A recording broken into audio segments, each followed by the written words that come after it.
భార్య వేధింపులు తాళలేక భర్త ఆత్మహత్య నేరేడుమెట్. భార్య వేధింపులు తాళలేక ఓ భర్త ఆత్మహత్యకి పాల్పడిన ఘటన నేరేడుమెట్ పోలీస్ స్టేషన్ పరిధిలో చోటు చేసుకుంది. పోలీసులు తెలిపిన వివరాల ప్రకారం నేరేడుమెట్ లక్ష్మీనగర్లో నివసించే నగెల్లి శ్రీనివాస్ ప్రైవేటు ఉద్యోగిగా పనిచేస్తున్నాడు. అతని స్వగ్రామం మంచిర్యాల జిల్లా మందమర్రి మండలం రామకృష్ణాపూర్. శ్రీనివాస్ 2012లో సట్లపల్లి జ్యోతిని వివాహం చేసుకున్నాడు. వీరికి ఒక కుమారుడు ఉన్నాడు.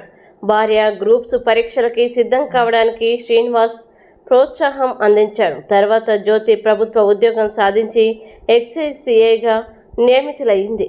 ఉద్యోగం వచ్చిన తర్వాత భర్తను దూరం పెట్టడమే కాకుండా శ్రీనివాస్ కుటుంబ సభ్యులపై వరకట్న వేధింపుల కేసు, విడాకుల కేసు కూడా నమోదు చేసినట్లు సమాచారం. దీంతో గత 4 నెలలుగా శ్రీనివాస్ భార్యకు దూరంగా ఉంటున్నాడు. కోర్టు కేసులు, భార్య వేధింపుల కారణంగా తీవ్ర మనస్తాపానికి గురైన శ్రీనివాస్ భార్య వేధింపులు, కేసుల కారణంగా ఆత్మహత్య చేసుకుంటున్నాను అని సూసైడ్ నోట్ రాసి మంగళవారం రాత్రి ఇంట్లో ఉరివేసుకుని ఆత్మహత్య చేసుకున్నాడు.